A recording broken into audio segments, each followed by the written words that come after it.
بالقرآن نور قلبي بالقرآن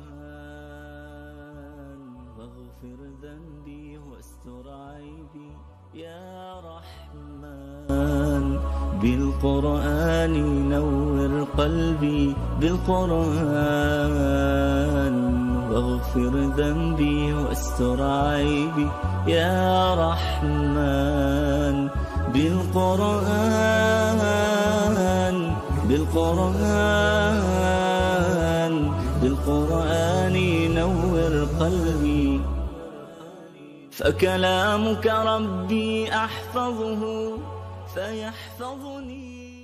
الحمد لله رب العالمين الرحمن الرحيم مالك يوم الدين إياك نعبد وإياك نستعين اهدنا الصراط المستقيم صراط الذين أنعمت عليهم غير المغضوب عليهم ولا الضالين.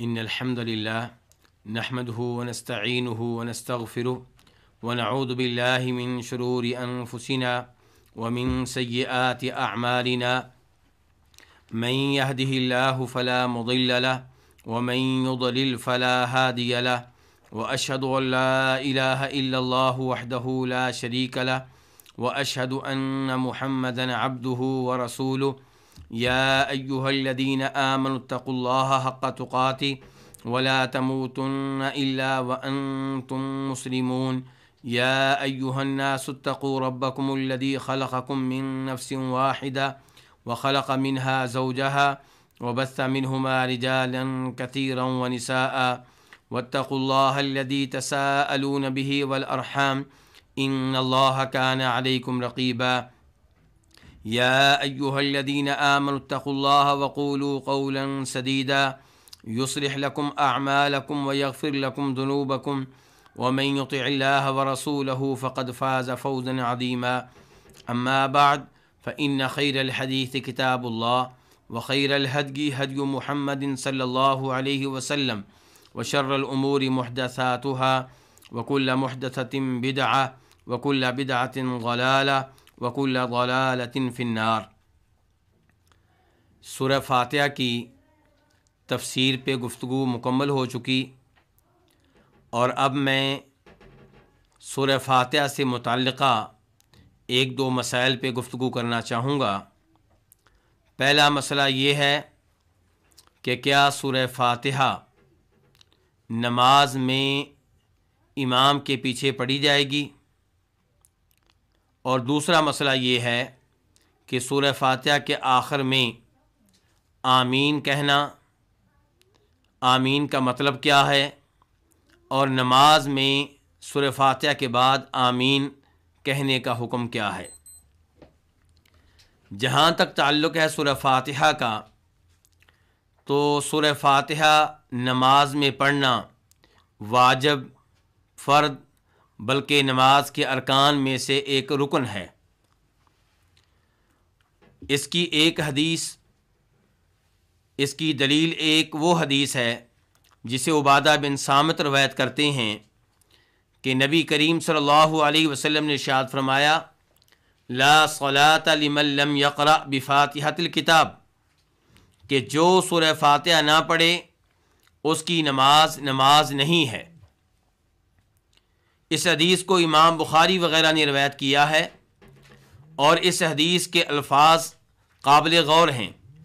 آپ کہہ رہے ہیں لا صلاۃ، کوئی نماز نہیں ہے، یعنی کہ کوئی بھی ایسی نماز جس میں فاتحہ نہ پڑھی جائے وہ شرعی طور پہ نماز نہیں ہے.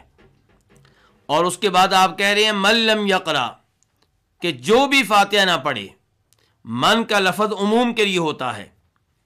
اس کا مطلب یہ ہے کہ فاتحہ نہ پڑھنے والا کوئی بھی ہو اس کی نماز نہیں ہوگی، چاہے وہ امام ہو، چاہے وہ مأموم ہو، مقتدی ہو، اور چاہے کوئی ایسا فرد ہو جو تنہا نماز پڑھ رہا ہو، نماز فرض ہو یا نفل ہو، ظہر کی نماز ہو، عصر کی نماز ہو، اور یہ دو نمازیں سری نمازیں ہیں، یا مغرب عشاء اور فجر کی نمازیں ہوں اور یہ نمازیں جہری نمازیں ہیں، کوئی بھی نماز ہو، نماز پڑھنے والا کوئی بھی ہو، سورہ فاتحہ نہیں پڑھے گا تو اس کی نماز نہیں ہوگی۔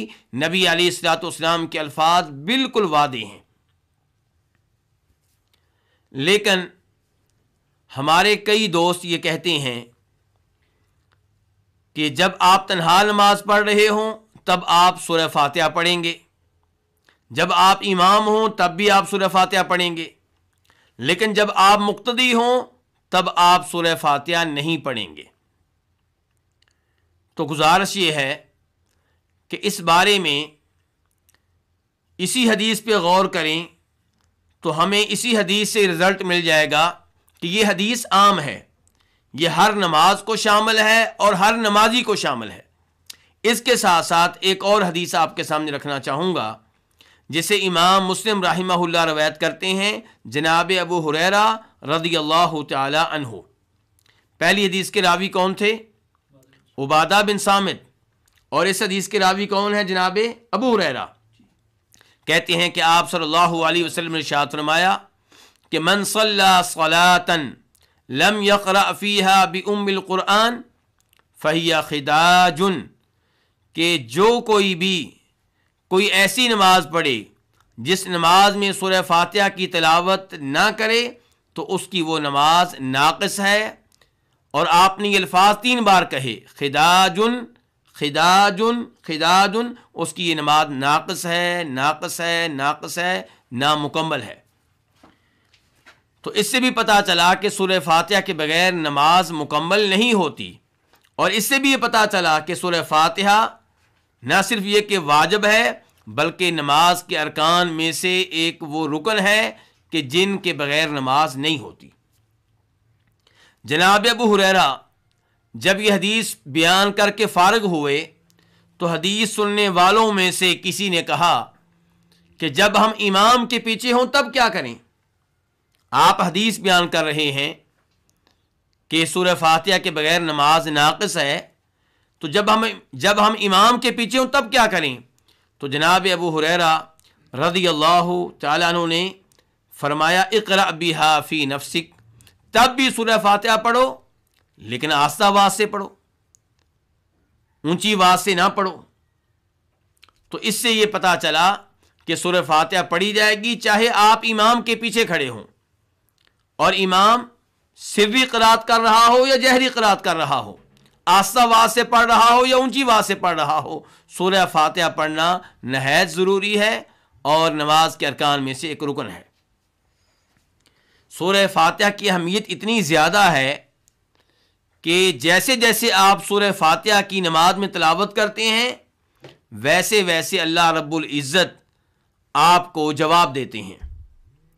آپ کہتے ہیں الحمدللہ رب العالمین، تمام تعریفیں اللہ رب العزت کے لیے جو تمام جہانوں کا خالق، مالک اور پالنے والا ہے۔ تو اللہ رب العزت کہتے ہیں حمدنی عبدی، میرے بندے نے میری حمد بیان کی ہے۔ آپ کہتے ہیں الرحمن الرحیم، کہ وہ بہت بڑا مہربان نہایت رحم کرنے والا ہے۔ اللہ رب العزت کہتے ہیں اثنا علی عبدی، میرے بندے نے میری ثنا بیان کی ہے۔ آپ کہتے ہیں مالک یوم الدین، کہ اللہ تعالیٰ روز جزا کے مالک ہیں۔ تو اللہ رب العزت یہ الفاظ سن کر جواب دیتے ہیں مجدنی عبدی، میرے بندے نے میری عظمت بیان کی ہے، میری تعظیم کی ہے، میری بزرگی بیان کی ہے۔ اور جب آپ کہتے ہیں ایاک نعبد و ایاک نستعین، کہ ہم تیری ہی عبادت کرتے ہیں اور تجھ ہی سے مدد چاہتے ہیں، تو اللہ رب العزت کہتے ہیں ھذا لعبدی ھذا بینی و بین عبدی، کہ یہ الفاظ میرے اور میرے بندے کے درمیان تقسیم ہیں، کچھ میرے لیے ہیں کچھ میرے بندے کے لیے ہیں۔ وَلِعَبْدِي مَا سَأَلَ، اور میرے بندے کو وہ ملے گا جس کا وہ سوال کر رہا ہے، جو وہ مجھ سے مانگ رہا ہے۔ اس کے بعد نمازی کہتا ہے اہدنا الصراط المستقیم صراط الذین انعمت علیہم غیر المغضوب علیہم ولا الضالین، کہ اے اللہ ہمیں صراط مستقیم دکھا، ہمیں صراط مستقیم کی ہدایت دے، ہماری صراط مستقیم کی جانب رہنمائی فرما۔ صراط مستقیم کون سا؟ وہ صراط مستقیم جو راستہ ہے ان لوگوں کا جن پہ اے اللہ تو نے انعام کیا، جو ایسے تھے کہ ان پہ غضب نازل نہیں ہوا، ان پہ تیری ناراضگی نہیں ہوئی اور نہ ہی وہ گمراہ تھے۔ تو اللہ رب العزت اس کے جواب میں کہتے ہیں کہ ہذا لعبدی ولعبدی ما سأل، کہ یہ سارے الفاظ میرے بندے کے لیے ہیں، میرا بندہ اس میں اپنے لیے سوال کر رہا ہے، اپنے لیے دعا کر رہا ہے، اور میرے بندے کو وہ ملے گا جس کا وہ سوال کر رہا ہے، جو مجھ سے مانگ رہا ہے۔ جناب ابو ہریرہ رضی اللہ تعالیٰ نے یہ حدیث بیان کی، کب بیان کی تھی؟ جب ان سے یہ سوال ہوا تھا کہ کیا ہم امام کے پیچھے بھی سورہ فاتحہ پڑھیں گے؟ تو انہوں نے کہا تھا بالکل پڑھیں گے، آہستہ آواز سے پڑھیں گے، اور پھر دلیل کے طور پہ یہ حدیث پیش کی تھی۔ گویا کہ جناب ابو ہریرہ کہنا چاہتے ہیں کہ اگر آپ سورہ فاتحہ نہیں پڑھیں گے، امام کے پیچھے خاموش کھڑے رہیں گے، تو آپ اللہ رب العزت کے ان الفاظ سے محروم رہیں گے۔ تو اس لیے امام کے پیچھے بھی آپ سورہ فاتحہ پڑھیں گے تاکہ آپ کے ایک ایک لفظ پہ، آپ کی ایک ایک آیت پہ اللہ رب العزت آپ کو جواب دے۔ تو سورہ فاتحہ نماز میں پڑھنا نہایت ضروری ہے۔ ہمارے وہ دوست جو امام کے پیچھے سورہ فاتحہ پڑھنے کے قائل نہیں ہیں، ان کے دلائل کچھ قرآن سے ہیں، کچھ احادیث سے ہیں، اور کبھی وہ صحابہ کرام رضوان اللہ علیہم اجمعین کا فتویٰ یا ان کا قول پیش کرتے ہیں۔ جہاں تک قرآن کا تعلق ہے تو قرآن سے وہ یہ آیت پیش کرتے ہیں کہ وَإِذَا قُرِئَ الْقُرْآنُ فَاسْتَمِعُوا لَهُ وَأَنصِتُوا لَعَلَّكُمْ تُرْحَمُونَ، کہ جب بھی قرآن کی قرات کی جائے، قرآن کی تلاوت کی جائے، فَاسْتَمِعُوا لَهُ، تو اسے غور سے سنو، وَأَنصِتُوا، اور انصات اختیار کرو، خاموش رہو، تاکہ تم پہ رب کی رحمتیں نازل ہوں۔ یہ آیت کس سورت کی آیت ہے؟ سورہ اعراف کی۔ اور یہ آیت مکہ میں نازل ہوئی یا مدینہ میں؟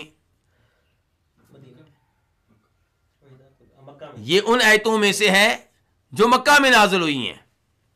تو مکہ میں اللہ رب العزت یہ حکم دے رہے ہیں کہ جب قرآن کی تلاوت کی جائے تو غور سے سنو اور خاموش رہو تاکہ تم پہ رب کی رحمتیں نازل ہوں۔ ہم سب جانتے ہیں کہ مکہ میں با جماعت نماز پڑھنا واجب نہیں تھا۔ با جماعت نماز مدینہ میں شروع ہوئی ہے، مکہ میں اگر کبھی ہوئی ہے تو اس کا باقاعدہ اہتمام نہیں ہے، باقاعدہ اہتمام اس کا مدینہ میں ہوا ہے۔ اور اللہ رب العزت مکہ میں یہ کہہ رہے ہیں کہ جب قرآن کی تلاوت کی جائے تو غور سے سنو اور خاموش رہو تاکہ تم پہ رب کی رحمتیں نازل ہوں۔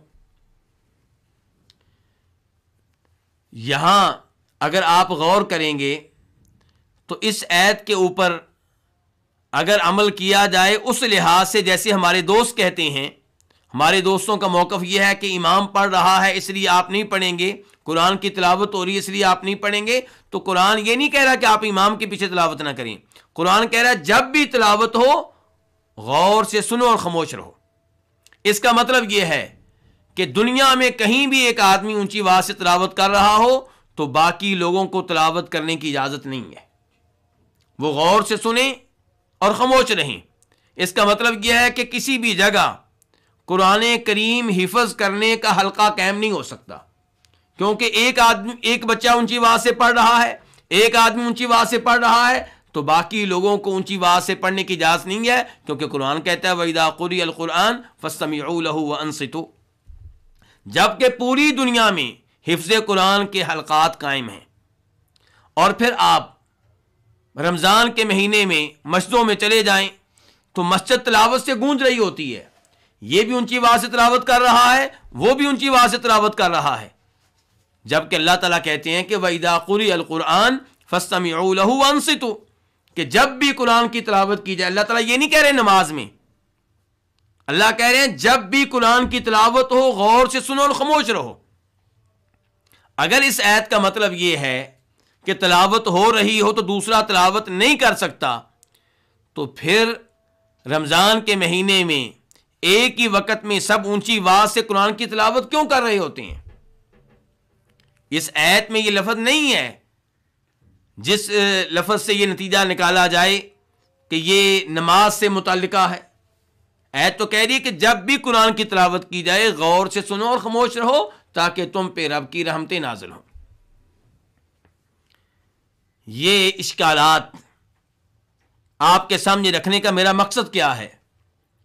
میں بتانا یہ چاہتا ہوں کہ اس آیت کا وہ مطلب نہیں ہے جو لوگوں کے سامنے رکھا جا رہا ہے، جو نماز میں سورہ فاتحہ پڑھنے سے روکنے کے لیے بیان کیا جا رہا ہے۔ تو پھر اس آیت کا مطلب کیا ہے؟ اس آیت کا مطلب قرآن کریم کی دوسری آیت سے سمجھا جا سکتا ہے۔ اللہ رب العزت ارشاد فرماتے ہیں وقال الذین کفروا لا تسمعوا لهذا القرآن والغوا فیہ لعلکم تغلبون، کہ کافروں نے کہا کہ اس قرآن کی تلاوت کو نہ سنا کرو، قرآن کی تلاوت کو نہ سنا کرو، اور جب بھی تلاوت ہو کیا کیا کرو؟ شور شرابہ کیا کرو، لعلکم تغلبون، تاکہ تم غالب آ جاؤ۔ تلاوت کرنے والا تلاوت کر رہا ہو، تم تلاوت سننے کے بجائے شور شرابہ شروع کر دو، تم تلاوت کرنے والے پہ شور شرابے کے ذریعے غالب آ جاؤ گے، وہ مغلوب ہو جائے گا اور خاموش ہونے پہ مجبور ہو جائے گا، اس کی تلاوت رک جائے گی یا کم از کم تم لوگوں کے اوپر اثر انداز نہیں ہوگی۔ تو اللہ نے بالکل انہی کے انداز میں جواب دیا۔ انہوں نے کیا کہا تھا؟ قرآن کو نہ سنو، اور نہ سنو آگے کیا کرو؟ شور شرابہ کرو، فائدہ کیا ہوگا؟ تم غالب آ جاؤ گے۔ اللہ نے بالکل اسی انداز سے جواب دیا کہ وَإِذَا قُرِئَ الْقُرْآنُ، جب بھی قرآن کی تلاوت کی جائے تو غور سے سنو۔ انہوں نے کہا تھا نہ سنو، اللہ نے کیا کہا؟ غور سے سنو۔ اور انہوں نے کیا کہا تھا؟ شور شرابہ کرو، اللہ نے کہا وَأَنصِتُوا، خاموشی اختیار کرو۔ انہوں نے کہا تھا شور شرابہ کرو تم غالب آ جاؤ گے، اللہ نے کہا غور سے سنو اور خاموشی اختیار کرو، تم پہ رب کی رحمتیں نازل ہوں گی۔ تو اس کا مطلب یہ ہوا کہ وَإِذَا قُرِئَ الْقُرْآنُ، اس آیت کا مطلب یہ ہے کہ جب تلاوت ہو رہی ہو تو شور شرابہ کرنے کی اجازت نہیں ہے۔ البتہ جب ایک تلاوت کر رہا ہو دوسرا بھی تلاوت کر سکتا ہے، تیسرا بھی کر سکتا ہے، چوتھا بھی کر سکتا ہے۔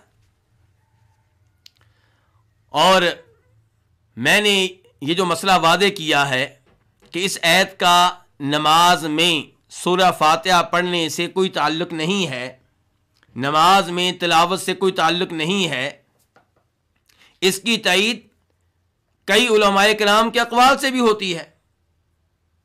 ان میں سے ایک مولانا اشرف علی تھانوی ہیں، وہ لکھتے ہیں کہ صحیح بات یہ ہے کہ اس آیت کا تعلق تبلیغ سے ہے، یعنی کہ جب قرآن کے ذریعے تبلیغ ہو رہی ہو، جب قرآن لوگوں تک پہنچایا جا رہا ہو، جب قرآن لوگوں میں پڑھا جا رہا ہو، تو اللہ تعالیٰ کہہ رہے ہیں شور شرابہ نہ کرو، غور سے سنو، یعنی کہ نماز سے اس کا تعلق نہیں ہے۔ اور اگر ہم یہ مان لیں کہ اس آیت کا تعلق نماز سے ہے، ہم فرض کر لیتے ہیں کہ اس آیت کا تعلق نماز سے ہے، تو جن کے اوپر یہ آیت نازل ہوئی جناب محمد رسول اللہ صلی اللہ علیہ وسلم، وہ اس آیت کو سب سے بہتر جانتے ہیں، ان سے بڑا کوئی مفسر قرآن نہیں ہے۔ وہ اس آیت کے نازل ہونے کے بعد مدینہ میں آ کے کہہ رہے ہیں کہ لا صلاۃ لمن لم یقرأ بفاتحۃ الکتاب، کہ اس کی کوئی نماز نہیں ہے جو سورہ فاتحہ کی تلاوت نہیں کرتا۔ اور جناب ابو ہریرہ وہ بھی حدیث سے یہی سمجھے ہیں۔ حدیث کا مفہوم جناب ابو ہریرہ کے فتویٰ کے بغیر بھی واضح ہے، لیکن جناب ابو ہریرہ کا فتویٰ بھی یہی کہہ رہا ہے کہ نماز میں تلاوت فاتحہ کی جائے گی، سورہ فاتحہ کی قرات کی جائے گی، چاہے آپ امام کے پیچھے ہوں۔ جہاں تک تعلق ہے ان احادیث کا جن کو پیش کیا جاتا ہے سورہ فاتحہ سے روکنے کے لیے، یعنی کہ امام کے پیچھے سورہ فاتحہ نہ پڑھی جائے، تو اس بارے میں کوئی ایسی حدیث نہیں ہے جو صحیح سند سے ثابت ہو اور اس معاملے میں صریح ہو اور واضح ہو. ایسی کوئی حدیث نہیں ہے. جو بھی روایات پیش کی جاتی ہیں جن سے یہ مسئلہ اخذ کیا جاتا ہے کہ امام کے پیچھے فاتحہ پڑھنے کی ضرورت نہیں ہے، وہ ضعیف ہیں. مثال کے طور پہ کہ من کان لہ امام فقراءۃ الامام لہ قراءۃ، کہ جو کسی امام کے پیچھے نماز پڑھ رہا ہو تو امام کی قراءت اس کے لیے کافی ہو جائے گی. تو یہ روایت ضعیف ہے، یہ نبی علیہ الصلوۃ والسلام سے ثابت نہیں ہے. تیسرے نمبر پہ صحابہ کرام کے فتاوی اور اقوال پیش کیے جاتے ہیں. ان میں سے ایک فتویٰ وہ ہے جو ترمذی شریف میں بھی موجود ہے کہ جناب جابر بن عبداللہ کہتے ہیں کہ سورہ فاتحہ کی تلاوت کی جائے گی الا یہ کہ آپ امام کے پیچھے ہوں. تو گزارش یہ ہے کہ یہ ایک صحابی کا قول ہے، یہ صحابی کا فتویٰ ہے، اور اسے نبی علیہ الصلوۃ والسلام کے قول کے سامنے، اسے آپ کی حدیث کے سامنے پیش کرنا درست نہیں ہے. اللہ رب العزت ارشاد فرماتے ہیں یا ایھا الذین آمنوا لا تقدموا بین یدی اللہ ورسولہ واتقوا اللہ، اے ایمان والو اللہ کے رسول سے آگے نہ بڑھو، واتقوا اللہ، اللہ سے بڑھ جاؤ، اللہ تعالیٰ سے ڈر جاؤ. اور اللہ تعالیٰ آگے چل کے فرماتے ہیں یا ایھا الذین آمنوا لا ترفعوا اصواتکم فوق صوت النبی، اے ایمان والو اپنی آوازیں نبی کی آواز سے بلند نہ کرو صلی اللہ علیہ وسلم. آج نبی علیہ الصلوۃ والسلام کی آواز کیا ہے؟ آپ کی احادیث آپ کی آواز ہیں. تو صحابی کا فتویٰ نبی علیہ الصلوۃ والسلام کی حدیث پہ مقدم کر دینا، یہ آپ کی آواز سے صحابی کی آواز کو بلند کرنا ہے. اور صحابہ کرام سب کے سب قابل احترام ہیں، ہم تمام صحابہ کرام سے محبت کرتے ہیں، سب کی عزت کرتے ہیں، لیکن صحابی نبی نہیں ہیں، معصوم نہیں ہیں، جبکہ ہمارے نبی علیہ الصلوۃ والسلام معصوم ہیں. تو صحابہ کرام کو ہو سکتا ہے نبی علیہ الصلوۃ والسلام کی کوئی حدیث معلوم نہ ہو سکی ہو، یا کوئی اور غلط فہمی پیدا ہو گئی ہو، جبکہ نبی علیہ الصلوۃ والسلام کی بات حرف آخر ہے. یہ ممکن نہیں ہے کہ صحابی کے فتوے کی وجہ سے ہم نبی علیہ الصلوۃ والسلام کی حدیث کو نظر انداز کر دیں. ہاں یہ ممکن ہے کہ آپ کی حدیث کی وجہ سے صحابی کے فتوے کو نظر انداز کر دیا جائے. اور آخر میں اہم بات یہ ہے کہ اگر آپ جناب جابر کا فتویٰ پیش کرتے ہیں تو اس کے مقابلے میں دیگر صحابہ کرام کے فتاوی موجود ہیں. اگر آپ جناب جابر کا فتویٰ پیش کریں گے تو جناب ابو ہریرہ کا فتویٰ ابھی میں نے پیش کیا ہے، مسلم شریف کی روایت ہے، وہ کہتے ہیں امام کے پیچھے بھی فاتحہ پڑھی جائے گی. عبادہ بن صامت کا بھی یہی موقف ہے، دیگر کئی ایک صحابہ کرام کا یہ موقف ہے. اگر آپ صحابہ کرام کا آپس میں مقابلہ کریں گے تو تب بھی وہ صحابہ کرام جن کا فتویٰ ہے کہ امام کے پیچھے فاتحہ پڑھی جائے گی، ان کی تعداد کہیں زیادہ ہے اس صحابی کے مقابلے میں جس کا فتویٰ یہ ہے کہ امام کے پیچھے فاتحہ نہ پڑھی جائے. تو خلاصہ کلام یہ ہے کہ سورہ فاتحہ نماز میں پڑھنا واجب ہے، بلکہ نماز کے ارکان میں سے عظیم ترین رکن ہے جس کے بغیر نماز نہیں ہوتی. اس لیے سورہ فاتحہ ہر نماز میں پڑھی جائے گی، ہر نماز کی ہر رکعت میں پڑھی جائے گی. آپ تنہا ہوں تو تب بھی پڑھیں گے، آپ امام ہوں تب بھی پڑھیں گے، آپ مقتدی ہوں تو تب بھی پڑھیں گے. اس کے بعد ہم آتے ہیں آمین کی طرف. نبی صلی اللہ علیہ وسلم جب سورہ فاتحہ کی تلاوت کیا کرتے تھے تو آپ آمین کہا کرتے تھے. آمین کا مطلب کیا ہے؟ استجب، کہ اے اللہ قبول فرما، یعنی کہ میں نے سورہ فاتحہ میں دعا کی ہے، تجھ سے بہت کچھ مانگا ہے، یا اللہ میری یہ دعا قبول فرما. تو آمین سورہ فاتحہ کے آخر میں کہنا یہ نبی علیہ الصلوۃ والسلام کی سنت ہے، اور اتنی پیاری سنت ہے کہ جس سنت کی وجہ سے یہودیوں کو مسلمانوں سے حسد ہے. یہ وہ عظیم سنت ہے جس سے یہودی چڑھتے ہیں. امام ابن ماجہ رحمہ اللہ روایت کرتے ہیں اپنی سنن میں کہ نبی صلی اللہ علیہ وسلم نے ارشاد فرمایا ما حسدتکم الیہود علی شیء ما حسدتکم علی السلام والتأمین، کہ یہودی جس قدر تم سے حسد سلام کہنے کے معاملے میں کرتے ہیں اور آمین کہنے کے معاملے میں کرتے ہیں، اس قدر حسد کسی اور معاملے میں نہیں کرتے۔ اب یہاں پہ میرا آپ سے سوال ہے کہ اگر ہم آمین آساواز سے کہیں تو کیا یہودیوں کو مسلمانوں سے اور ہم سے حسد پیدا ہوگا؟ جب اونچی آواز سے آمین کہیں گے، جب آمین سے آپ کی مسجدیں گونجیں گی، تبھی یہودی چڑھیں گے، تبھی انہیں مسلمانوں سے حسد پیدا ہوگا۔ تو یہ حدیث اس بات کا تقاضا کر رہی ہے کہ جب آپ ایک دوسرے کو سلام کہیں تو اونچی آواز سے کہیں، اور جب فاتحہ کے بعد آپ آمین کہیں تو اونچی آواز سے کہیں۔ اس کے ساتھ ساتھ دیگر دلائل بھی موجود ہیں۔ جناب وائل بن حجر رضی اللہ تعالیٰ عنہ عظیم الشان عظیم المقام صحابی ہیں، ان کی حدیث امام ابو داؤد وغیرہ نے روایت کی ہے، بلکہ ان سے 2 روایتیں ہیں۔ ایک جگہ وہ کہتے ہیں کہ نبی صلی اللہ علیہ وسلم جب یہ کہا کرتے تھے غیر المغضوب علیہم ولا الضالین، تو آپ آمین کہا کرتے تھے اور آمین کہتے ہوئے آواز کو بلند کیا کرتے تھے۔ اور دوسری روایت میں وہ کہتے ہیں کہ میں نے نبی صلی اللہ علیہ وسلم کے پیچھے نماز پڑھی اور آپ نے آمین کہی اور آمین کہتے ہوئے اپنی آواز کو بلند کیا۔ تو اس سے بھی یہ پتہ چلا کہ سورہ فاتحہ کے بعد آمین اونچی آواز سے کہنی چاہیے، اور اونچی آواز سے آمین کہنے کے لیے ایک اور دلیل بھی علماء کرام پیش کرتے ہیں، اسے امام بخاری وغیرہ اپنی صحیح میں لے کر آئے ہیں۔ جناب ابو ہریرہ کہتے ہیں کہ نبی صلی اللہ علیہ وسلم نے ارشاد فرمایا کہ اذا امن الامام فامنوا، جب تمہارا امام آمین کہے تو تم بھی آمین کہو، فإنه من وافق تأمینه تأمین الملائکہ غفر له ما تقدم من ذنبی، جس کا آمین کہنا فرشتوں کے آمین کہنے کے موافق ہو گیا، اس کے گزشتہ گناہ معاف ہو جائیں گے۔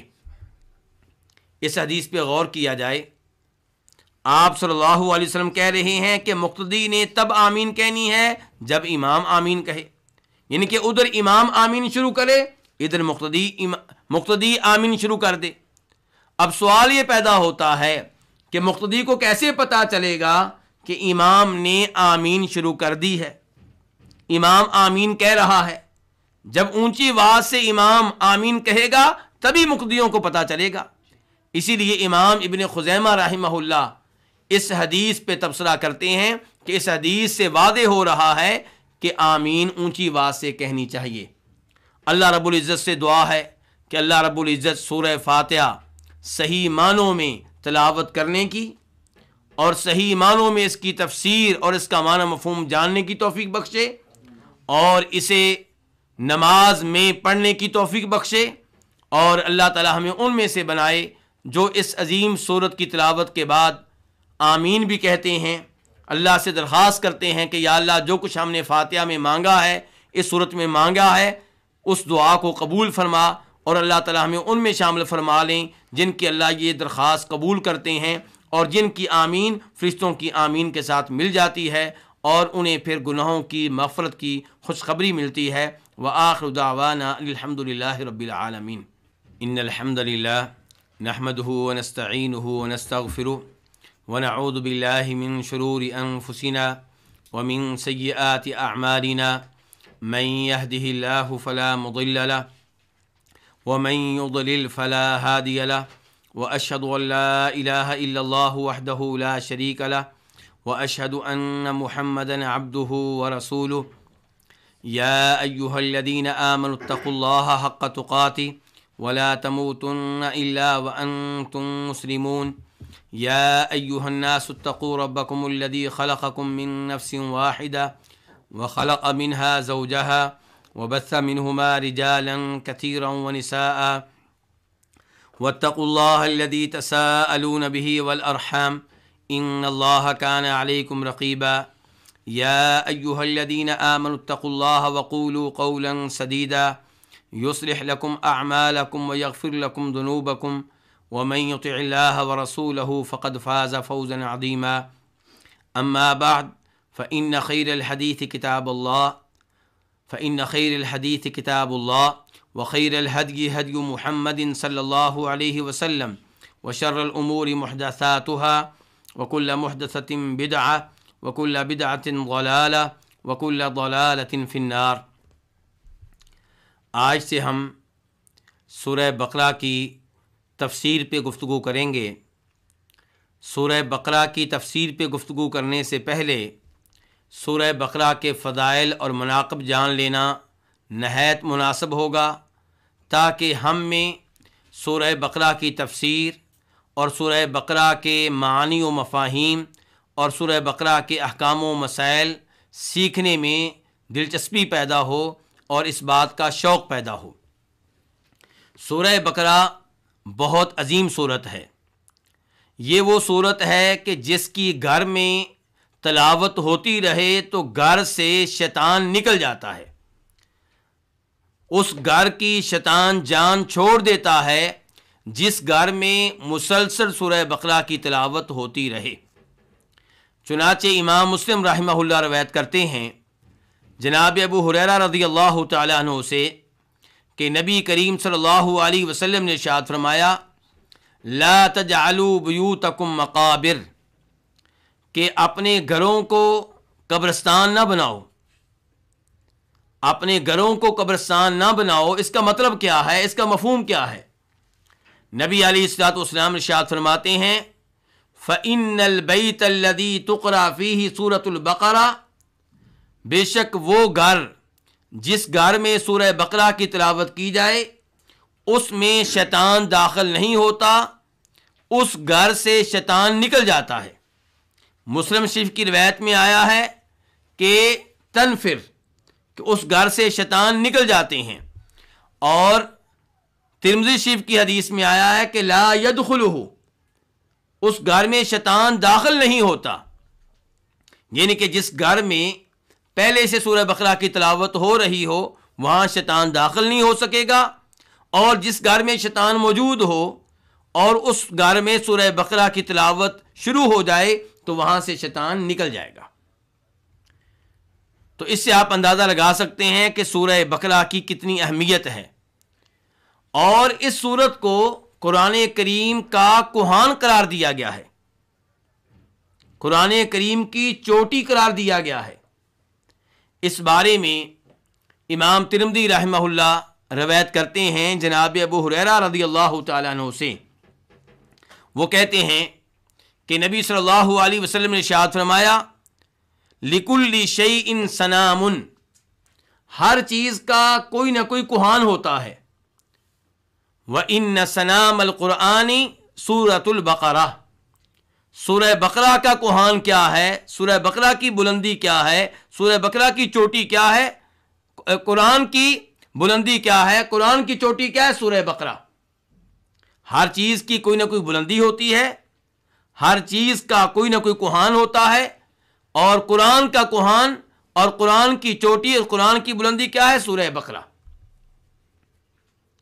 سورہ بقرہ کے فضائل کے ضمن میں وہ حدیث بیان کر دینا بھی مناسب ہوگا جسے امام مسلم رحمہ اللہ جناب ابو امامہ باہلی رضی اللہ تعالیٰ عنہ سے روایت کرتے ہیں۔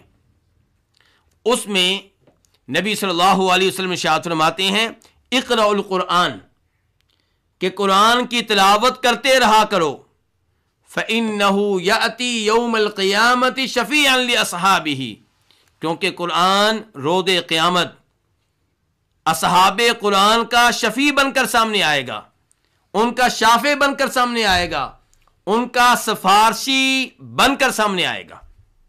لیکن سفارش کن کی کرے گا؟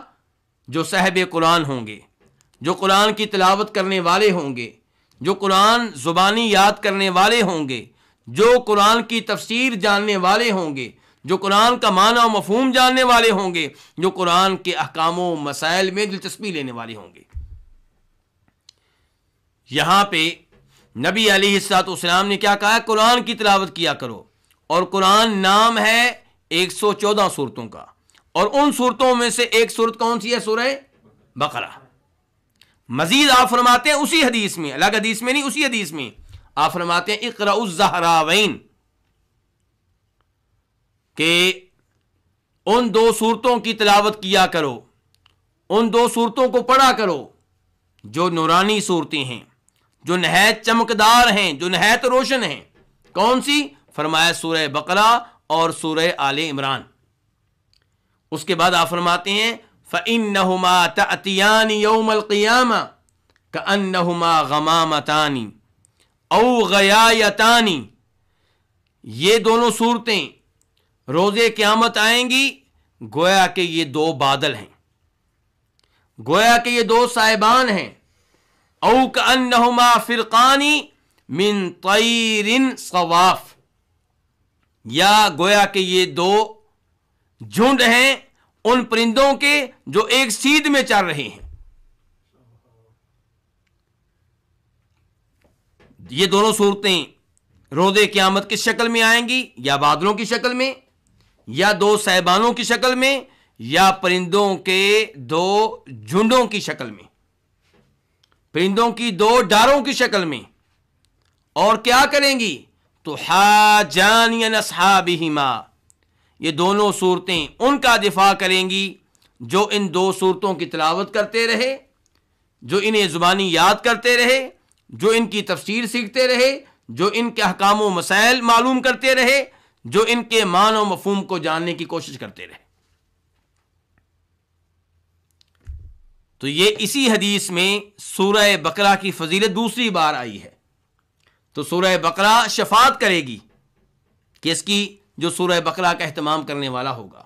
سورہ آل عمران شفاعت کرے گی اس کی جو سورہ آل عمران کا اہتمام کرنے والا ہوگا۔ لوگ آج شفاعت کے معاملے میں، شفاعت میں دلچسپی لینے کی وجہ سے شرک میں واقع ہو جاتے ہیں، قبروں پہ حاضری دیتے ہیں اور قبر والوں سے شفاعت کا سوال کرتے ہیں، فوت شدگان سے شفاعت کی دعا کرتے ہیں، اور جب ہم انہیں روکتے ہیں وہ کہتے ہیں کہ ہم ان کو رب نہیں مانتے، ہم تو ان کو اللہ اور مخلوق کے درمیان واسطہ مانتے ہیں، ہم ان سے دعا کرتے ہیں، ہم ان سے سوال کرتے ہیں، یہ اللہ سے رابطہ کریں گے اور ان کی شفاعت سے ہمارے کام ہو جائیں گے، ان کی شفاعت سے روز قیامت ہمیں جنت مل جائے گی۔ حالانکہ یہ شفاعت کا غلط طریقہ ہے، یہ شرکیہ قسم کی شفاعت ہے، اور یہاں پہ نبی علیہ الصلوۃ والسلام شفاعت کا درست طریقہ بتا رہے ہیں۔ اگر آپ چاہتے ہیں کہ روز قیامت آپ کی شفاعت ہو، قرآن کا اہتمام کریں۔ اگر آپ چاہتے ہیں آپ کی شفاعت ہو، سورہ بقرہ کا اہتمام کریں۔ اگر آپ چاہتے ہیں آپ کی شفاعت ہو، سورہ آل عمران کا اہتمام کریں۔ اس کے بعد آپ فرماتے ہیں اقرؤوا سورۃ البقرہ، سورہ بقرہ کی تلاوت کیا کرو، فإن أخذها برکہ وترکها حسرہ ولا يستطيعها البطلہ، سورہ بقرہ کی تلاوت کیا کرو۔ کیوں؟ فرمایا سورہ بقرہ حاصل کرنا باعث برکت ہے۔ آپ چاہتے ہیں آپ کو برکتیں ملیں تو سورہ بقرہ حاصل کریں، سورہ بقرہ زبانی یاد کریں، سورہ بقرہ کے آپ قاری بن جائیں۔ اور پھر آپ نے خبردار کیا، وارننگ دی، پہلے آپ نے ترغیب دی کہ سورہ بقرہ کی تلاوت کریں، اسے یاد کریں، آپ کو برکتیں ملیں گی۔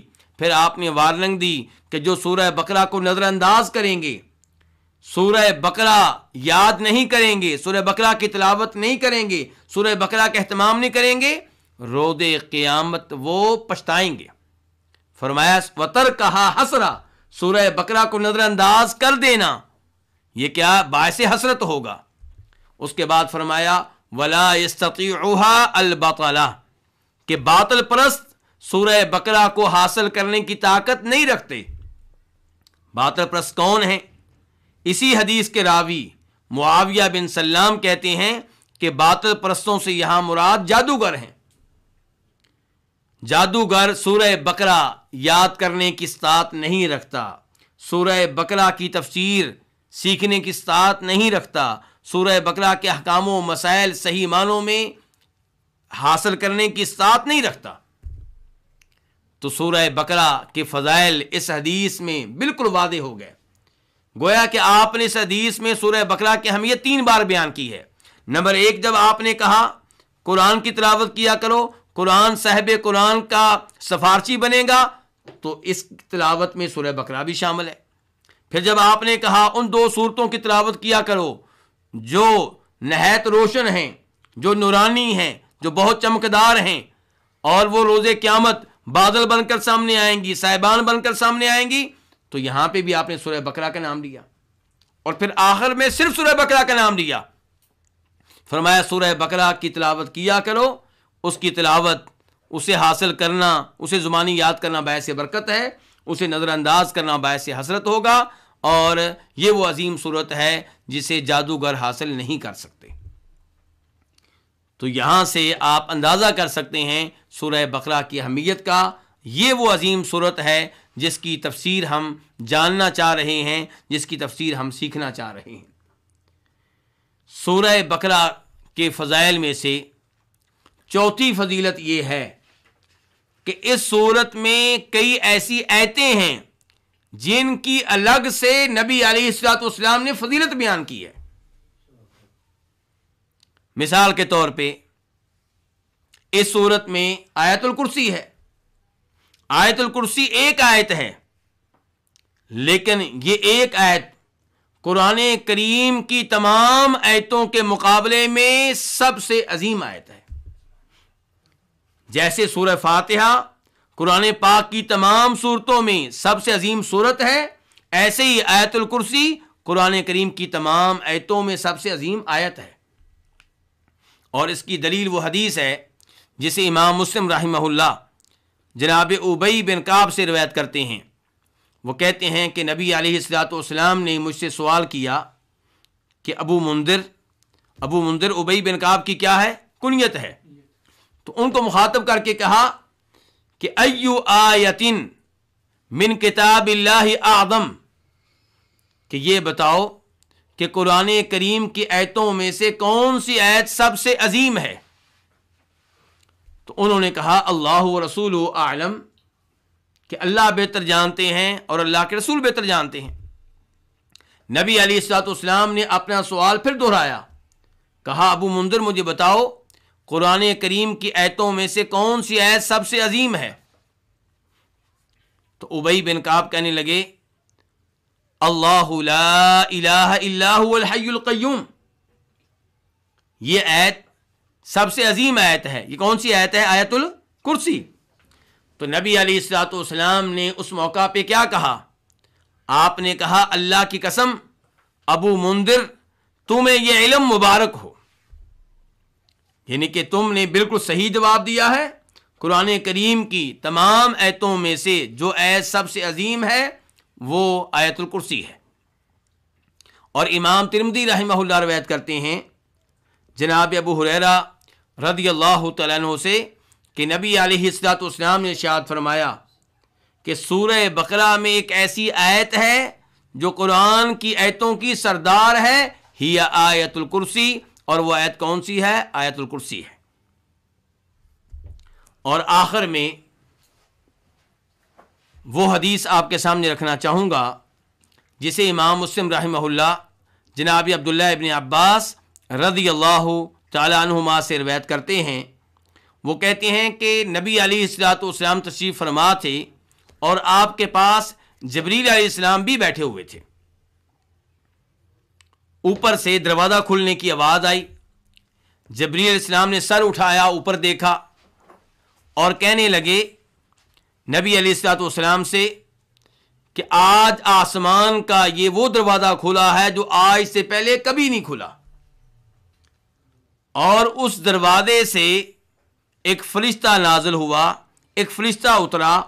تو جبریل علیہ السلام کہنے لگے اللہ کے رسول علیہ الصلوۃ والسلام یہ وہ فرشتہ اتر رہا ہے جو آج سے پہلے زمین پہ کبھی نہیں آیا، آج ہی آیا ہے۔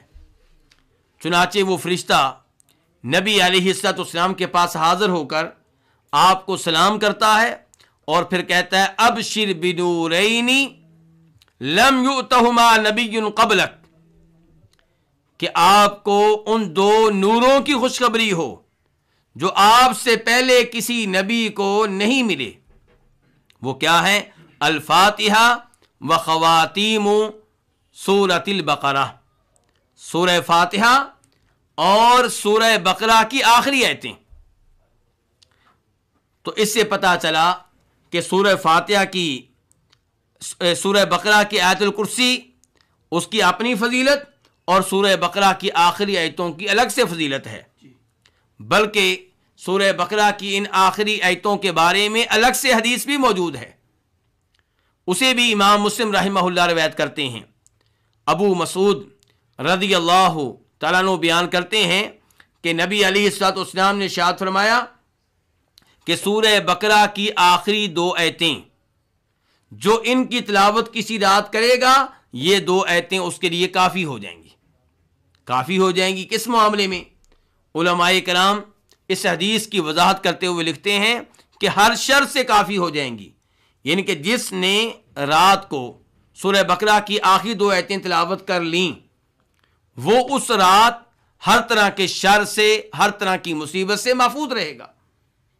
تو آپ اس سے اندازہ لگا سکتے ہیں کہ سورہ بقرہ کی آخری 2 آیتیں کتنی عظیم آیتیں ہیں، اور جب سورہ بقرہ کی آخری 2 آیتیں عظیم ہیں اور اس سورت کی آیت الکرسی عظیم ہے، تو اس سے پتہ چلا کہ سورہ بقرہ کتنی عظمت والی صورت ہے اور کس قدر فضائل کی حامل صورت ہے۔ اس لیے اس صورت کی تفسیر کا اہتمام کرنا چاہیے، اس کے احکام و مسائل کو جاننے کی کوشش کرنی چاہیے، اس صورت کے معانی اور مفاہیم کو جاننے کی کوشش کرنی چاہیے۔ اللہ رب العزت سے دعا ہے کہ اللہ تعالیٰ اس عظیم صورت کو جاننے کی، سیکھنے کی اور اسے حفظ کرنے کی توفیق بخشے۔ وآخر دعوانا الحمد للہ رب العالمین۔